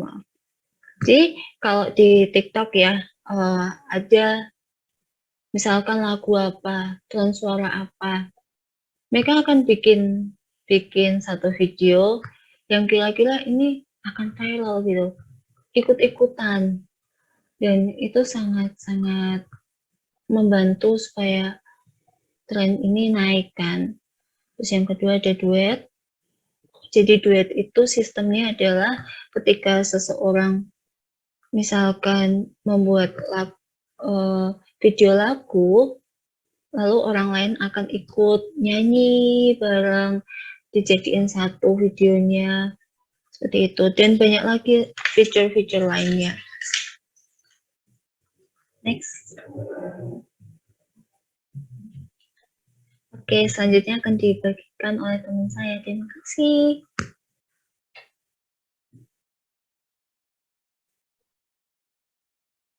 Oke, terima kasih Mbak. Nah, saya akan menjelaskan tentang measure your result. Nah, dari TikTok itu sebenarnya akan ada akun profesional atau pro atau bisnis, di mana akun tersebut akan memiliki lebih banyak notifikasi dan saran daripada akun pribadi biasa.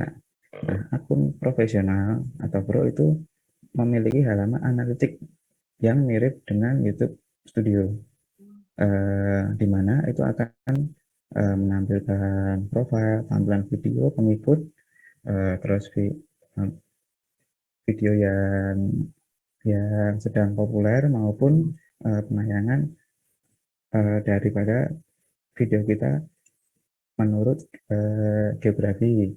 Ya, jadi berapa kali video kita diputar atau di like maupun di share. Nah, TikTok itu memang bisa membagikan URL itu yang bisa diarahkan ke website kita, tapi jangan terlalu berharap karena jangan terlalu berharap untuk memonetize itu, karena yang pasti 99% TikTok adalah tentang branding atau tentang pengenalan perusahaan kita terhadap konsumen. Next, Mas.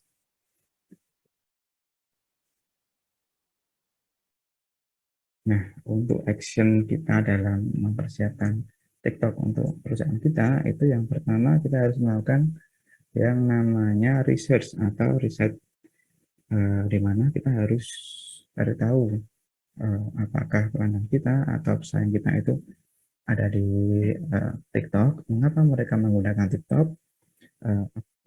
Apakah TikTok itu kontennya itu isinya tentang individu atau konten kreator atau tentang perusahaan, dan juga bagaimana cara menemukan atau mengikuti akun, serta kita juga harus melatih cara memposting konten di TikTok. Yang kedua adalah setup bisnis akun atau mempersiapkan bisnis akun kita, di mana kita harus mempersiapkan akun kita yang pasti 100% untuk perusahaan kita, bukan untuk akun pribadi. Lalu selanjutnya kita juga harus melakukan brainstorming, atau kita harus memikirkan solusi-solusi tentang konten kita sendiri. Misal konten kita untuk konten pribadi itu harus unik, lucu, dan berkesan merek. Nah, konten yang tren juga kita pikirkan itu yang mengandung hashtag atau tagar yang sedang tren di TikTok.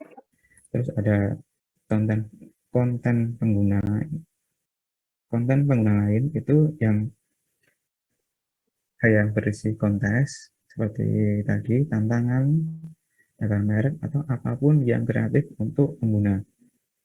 Lalu ada konten interaktif, di mana konten tersebut merupakan konten dua arah yang berisi percakapan atau berisi komentar dan testimoni dari pengguna. Lalu juga ada repurpose konten, atau konten yang tujuannya itu digunakan untuk konten ulang, untuk posting ulang atau posting silang antar media sosial, misal Instagram atau YouTube.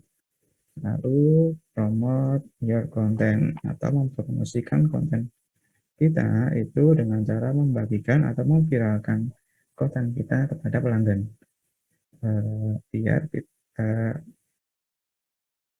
untuk memviralkan itu kita bisa menggunakan tagar atau suara atau lagu atau apapun yang sedang tren di TikTok. Nah, lalu yang terakhir adalah measure, atau kita mengukur hasil dari akun kita tersebut dengan ngecek pada konten kita tentang like-nya, komentarnya, dan share yang dilakukan oleh pengguna lain. Next. Nah, sekian presentasi dari kami. Kami harap teman-teman bisa lebih tahu tentang apa yang ada di dalam TikTok dan apa yang bisa kita gunakan untuk TikTok itu sendiri. Terima kasih. Saya lihatkan contoh dari kelompok ini ya.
But you can't keep that forever. Sometimes silence is better when people around doesn't understand you. But you can't keep that forever be yourself that's hurting you. A silent tear showed the lewdest pain when you've been strong for so long. Sometimes you just need a friend. If you need me, I'll be there. If you need someone to talk, I'm here. I'm here for you right now, tomorrow, and every single day after that. Remember, you're not alone. Sometimes silence is better when people around you doesn't understand you. But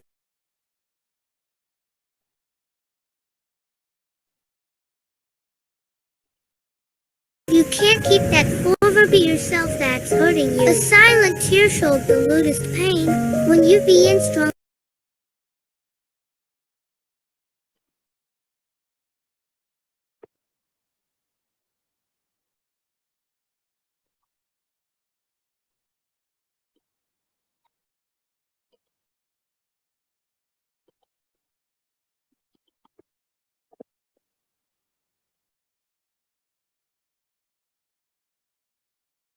Pasangan, apalagi teman tidak selamanya bisa menjadi tempat untuk bersandar dan bercerita. Terkadang justru merekalah yang menjadi sumber masalah dalam hidup. Perasaan sedih yang tidak kunjung hilang menyebabkan rentetan masalah baru seperti pekerjaan terganggu, tidak fokus bahkan kuliah menjadi berantakan karena masalah emosional yang belum diluapkan. Masalah cinta, ekonomi, dan kesehatan menjadi sebuah rentetan ketidakpastian dalam hidup. Sulit mencari tempat untuk bercerita tentang beban hidup dan masalah yang dihadapi karena tidak semua orang mau mendengarkan. Kami You're Not Alone siap menjadi telinga untuk mendengarkan keluh kesah dan masalah dalam hidupmu.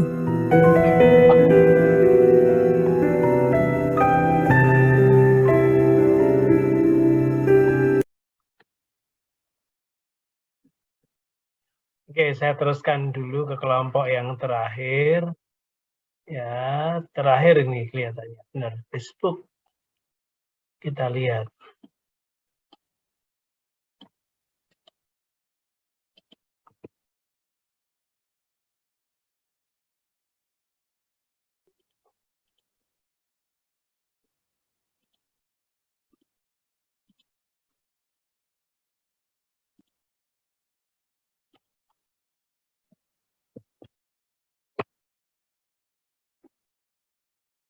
Lihat dan mengawasi pesaing kita bahkan sampai kemana postingan yang paling interaktif. Assalamualaikum warahmatullahi wabarakatuh. Selamat siang Pak Wisnu, selamat siang rekan-rekan. Di sini kami dari kelompok 5 akan mempresentasikan hasil diskusi kami materi manajemen pemasaran strategik khususnya Facebook. Di sini kami terdiri dari 5 orang, yaitu saya sendiri Asli Saputra Siwa, Yola Audia, Pian Parealo, Sidik Ahmad, dan terakhir ada Mas Yesua Ronaldo. Oke, langsung aja. Next. Oke, Facebook. Tentunya teman-teman di sini pasti sudah sangat familiar dengan Facebook. Nah, Facebook di sini merupakan layanan jejaring sosial media yang mungkin pengguna untuk saling terhubung dengan pengguna lainnya dari seluruh dunia. Nah, melalui Facebook ini, pengguna dapat saling berinteraksi dengan pengguna lainnya seperti membuat status, membagikan foto dan video, menambahkan teman, membuat halaman pribadi, membuat grup atau komunitas, hingga berkirim pesan melalui fitur Messenger. Nah, seperti yang kita ketahui teman-teman, bahwasannya Facebook ini sudah lumayan lama dalam karirnya. Tapi di sini Facebook juga terus menghadirkan dan mengembangkan fitur baru lainnya seperti filter untuk story, marketplace, hingga lowongan pekerjaan pun ada. Next. Nah, manfaat. Nah, di sini Facebook tentu memiliki banyak manfaat, tapi di antaranya di sini grup kami di sini menaruh 3 manfaat Facebook. Di antaranya ada manfaat secara personal, manfaat secara sosial, dan terakhir ada manfaat secara ekonomi. Apa sih manfaat secara personal ini? Di sini dapat mendapatkan relasi ataupun teman baru, serta sebagai mediasi hiburan dan penghilang stres. Yang kedua, secara sosial di sini mempertemukan keluarga dan saudara, serta memungkinkan untuk mendapatkan jodoh. Nah, ini sangat memungkinkan nih untuk mendapatkan jodoh. Dan yang terakhir di sini manfaat secara ekonomi. Maksudnya apa? Maksudnya di sini Facebook ini dapat membantu para pengusaha-pengusaha yang memulai bisnis e-commerce-nya. Di sini dapat media promosi e-commerce atau marketplace mereka, serta penggunaan dalam bisnis online. Next, Mas. Oke, kelebihan Facebook. Tentu Facebook di sini memiliki berbagai macam kelebihan. Nah, di sini salah satunya adalah media sharing yang mudah. Nah, seperti yang kita ketahui teman-teman, bahwasanya Facebook ini sudah, walaupun Facebook di sini sudah terbilang lumayan lama sebagai aplikasi, tetapi Facebook di sini dapat memberikan media sharing yang mudah. Maksudnya adalah tentu kita semua sudah mengerti bagaimana sih cara penggunaan Facebook. Jadi di sini Facebook dapat menjadi media berbagi foto, video, hingga pengalaman dan informasi menarik lainnya secara mudah dan cepat. Selain itu, fitur super lengkap. Maksudnya lengkap di sini adalah Facebook ini menyediakan berbagai fitur melalui yaitu marketplace, lowongan pekerjaan, grup komunitas, halaman, hingga game. Hal ini membuat pengguna betah berlama-lama menggunakan Facebook. Next, Mas. Next. Oke, Facebook sebagai pemasaran. Tujuan pemasaran ini adalah untuk memahami getaran atau budaya Facebook sehingga pesan pemasaran perusahaan Anda dapat berbaur dan membangun budaya ini untuk mengerti cita merek Anda, menumbuhkan koneksi pelanggan Anda, dan akhirnya menjual lebih banyak barang. Nah, konten yang Anda posting di Facebook ini harus sesuai dengan budaya di Facebook, yaitu teman, keluarga, kesenangan, foto, dan palsu. Nah, selanjutnya akan dipresentasikan oleh rekan saya, Yolaudia. Silakan, Yol. Baik, terima kasih. Saya Yola Audia akan melanjutkan presentasi. Di sini persediaan perusahaan di Facebook. Tentunya di Facebook banyak terdapat perusahaan yang melakukan penjualan atau menawarkan jasa mereka terlebih dahulu. Nah, jika ingin melakukan pemasaran yang baik di FB atau Facebook, sebaiknya buat daftar perusahaan atau pesaing perusahaan yang akan ditiru, yang akan dikagumi di Facebook. Selanjutnya, dari hasil pemantauan perusahaan tersebut, kita bisa memantau dan merekayasa balik apa yang mereka lakukan yang berhasil. Peniruan ini adalah bentuk sanjungan tertinggi dan mengidentifikasi merek yang sukses untuk direkayasa ulang untuk menguasai pemasaran di Facebook. Selanjutnya,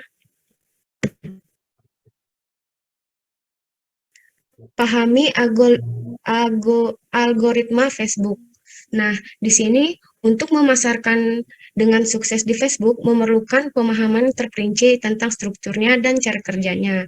Nah, strategi posting di Facebook ini tentang apa yang kita akan posting dan menggunakan posting tersebut untuk meningkatkan keterlibatan dan meningkatkan skor algoritma Facebook. Dan di sini ada pertama yang kita lakukan adalah menggunakan pemasaran konten untuk mengidentifikasi jenis konten yang menarik minat pelanggan target. Kedua, membuat foto atau video dan postingan blog tertulis yang menghubungkan apa yang kita miliki dan apa yang akan diminati konsumen. Selanjutnya, di sini ada setup dan optimalkan halaman Facebook Anda. Di sini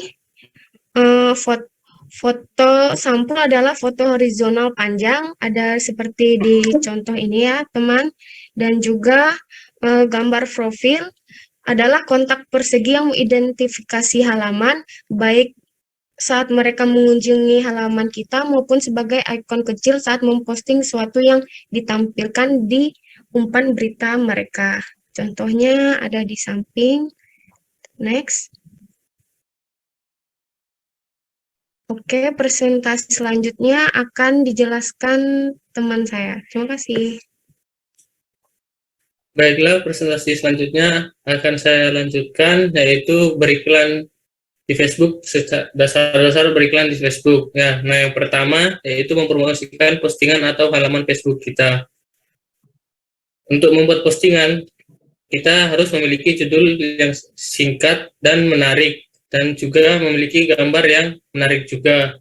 Di Facebook kita juga bisa membuat sebuah acara seperti live streaming dan membuat sketsa video pendek. Nah, selanjutnya yaitu menargetkan orang yang akan melihat postingan kita.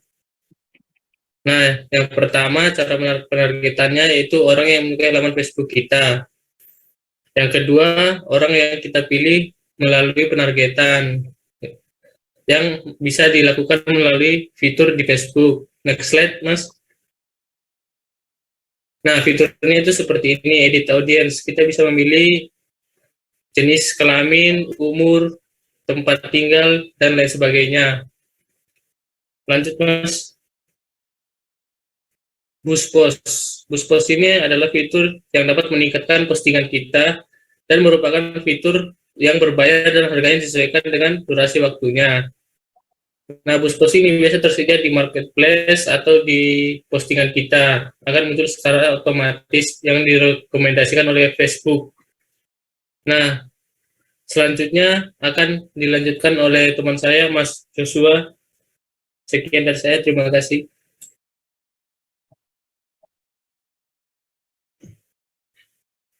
Baik, terima kasih. Di sini saya akan melanjutkan presentasi. Di sini membahas tentang penargetan Facebook lebih lanjut. Iklan Facebook memungkinkan pengguna untuk menggunakan 3 opsi penting dalam penargetannya. Yang pertama itu promosi iklan pada halaman Facebook untuk meningkatkan like. Jadi di sini dimanfaatkan oleh para perusahaan atau pengguna jasa, maksudnya perusahaan jasa, untuk meningkatkan iklan mereka dan pada halaman Facebook mereka untuk meningkatkan like agar hal itu dapat meningkatkan pemasaran yang lebih lanjut kepada pengguna-pengguna Facebook yang lain. Yang kedua, promosi dengan meningkatkan postingan. Ini sama dengan poin yang pertama tadi kurang lebih, tapi di sini lebih ketekankan terus-terusan atau secara berkelanjutan meningkatkan postingan dalam hal pemasaran. Jadi secara tidak langsung, jadi kita karena di Facebook ini pemasarannya gratis atau bisa kita bilang untuk posting foto, sampul atau video gitu yang tentang perusahaan kita. Jadi karena ini gratis, jadi tidak ada batasan. Jadi sebaiknya para perusahaan atau pengusaha yang melakukan pemasaran di Facebook untuk meningkatkan postingannya. Yang terakhir, menggunakan website untuk meningkatkan jalur promosi. Jadi selain dari Facebook, ada juga penyediaan jalur website yang mana hal itu akan memudahkan banyak pengguna lain yang sebelumnya bisa kita bilang bahwa mereka belum memiliki akun Facebook. Dengan adanya jalur website ini, orang-orang yang mendapatkan iklan tentang perusahaan kita di Facebook, namun mereka belum memiliki akun Facebook, mereka bisa melihat langsung postingan kita atau apa yang kita pasarkan di Facebook kita. Ini salah satu contoh di gambar samping ini, salah satu contoh postingannya seperti ini. Lanjut, saya lanjutkan. Advertise on Facebook, the Superfan Strategy. Superfan dijelaskan sebagai seorang influencer yang dapat menggunakan fans atau fanbase-nya untuk memperluas jangkauan promosinya. Hal ini seperti kebanyakan dilakukan oleh para influencer atau mungkin kita bisa bilang perusahaan-perusahaan yang namanya sudah besar. Jadi mereka memiliki banyak penggemar atau fans untuk meningkatkan promosi mereka. Yang pertama, membuat konten yang menarik seperti postingan yang sangat emosional, yang memiliki citra yang bagus, dan pesan yang sesuai dengan merek Anda atau merek perusahaan seperti giveaway, pesan mengejutkan dan sebagainya. Yang kedua sama seperti yang tadi, peningkatan postingan. Dan yang terakhir itu pilih opsi orang menyukai halaman Anda. Jadi di sini ada penargetan tertentu untuk postingan yang postingan yang kita pilih itu siapa yang bisa melihat postingan ini gitu. Jadi kita bisa menargetkan hal ini dengan memilih opsi orang yang menyukai halaman Anda gitu. Dan yang terakhir ini measure your result atau melihat hasil dari postingan kita.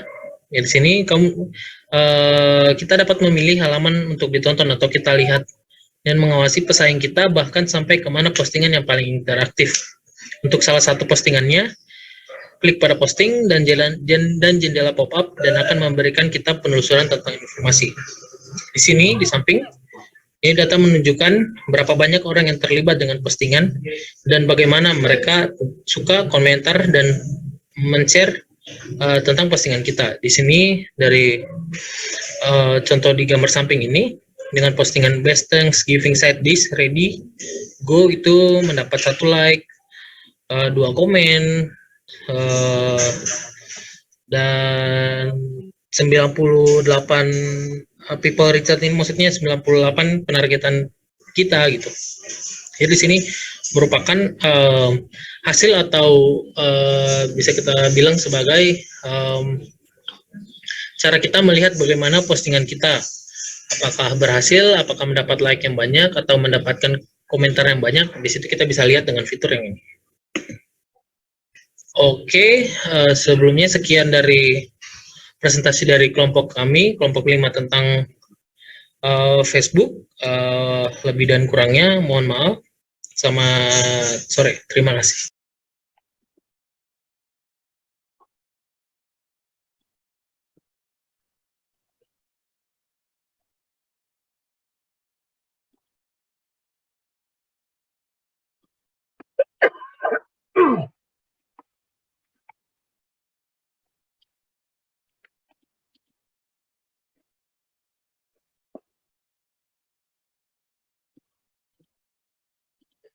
Bentar, ini contohnya.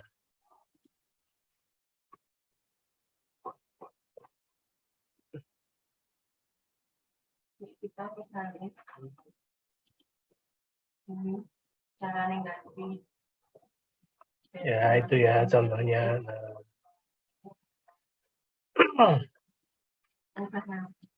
Oke, saudara, jadi itu cukup menarik ya. Kalian harap sudah bisa pahami baik-baik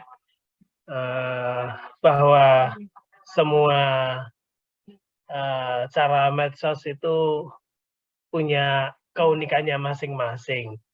Cuman kalian kali ini tidak bebas memilih mana yang digunakan untuk presentasi dan untuk bisnis kalian, tapi ditentukan oleh saya.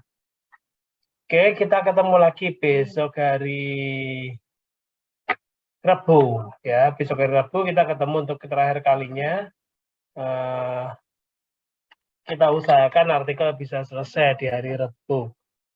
Ya, semoga saya sudah lebih fit lagi di hari Rabu. Ini statusnya masih 7 hari lagi baru bebas dari karantina soalnya. Oke, saudara, selamat sore. Terima kasih. Selamat sore, Pak. Sehat selalu. Terima kasih, Pak. Sehat selalu. Sore, Pak.